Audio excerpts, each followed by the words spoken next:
Are you ready for Fitzgibberish? Are you ready for Fitzgibberish? I'm always ready for Fitzgibberish. Yeah, we got some new intro music. It's a little loud. It's a diatribe. It's a conspiracy theory. And yes, it's an island in the middle of unapologetic and inaccurate. I could barely talk recently. Trying to think of Andrew Luck. Sports talk.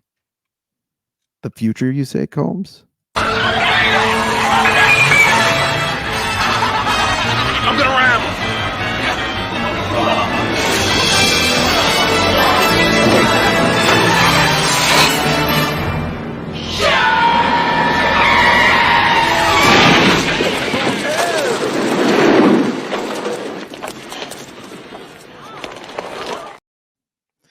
Yeah, Chicago sports fan. I hate manure.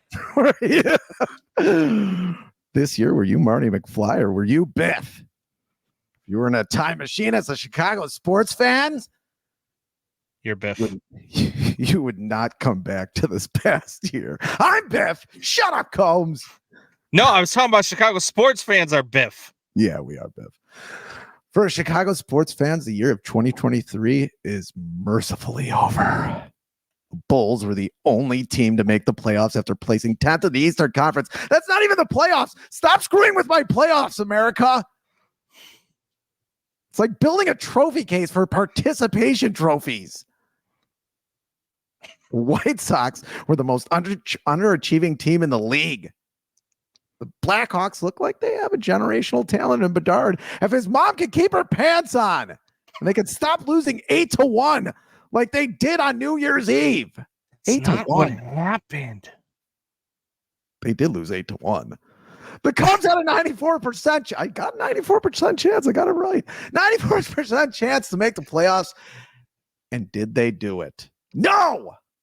The Bears were fittingly eliminated from the playoffs on New Year's Eve, the last night of the year. After a win.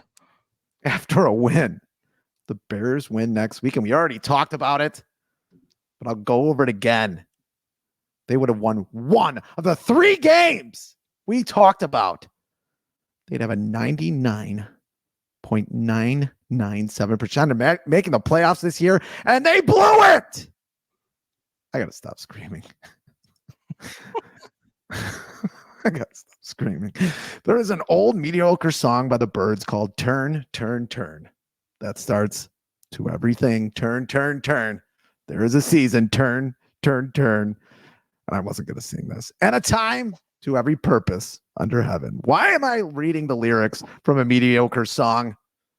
Because it's time as fans to be more optimistic. Boring. There's a lot to look forward to in the 2024 seasons. And there's a prescription to turn this burning manure-filled freight train around. And I say it's ayahuasca. Yes, Shanna, ayahuasca. It's a South American psychoactive brew traditionally used by indigenous cultures and folk healers in Amazon. And I'm not going to say that word, basins, for spiritual ceremonies, or the stuff that Aaron Rodgers rubs on his Achilles and his vagina. Or Jimmy Kimmel. And we'll get back to more of that later. The owners of the sports organizations in this great city need to have a good long vision quest. Tom Ricketts can figure out how to do what he told his dad to do years ago and shut up after he tells his GM to do something, anything. Virginia McCaskey can grow the balls to tell her GM to fire the damn coach already. Danny Wirtz can further understand why his team has one weird sex story after the other. With the vision quest, that is. Jerry Reinsdorf can do what Danny Wirtz's dad did and visualize a way to stop breathing. More than anything, other than the White Sox, all these teams have arrows pointing up to way up. But they have to go the extra inch.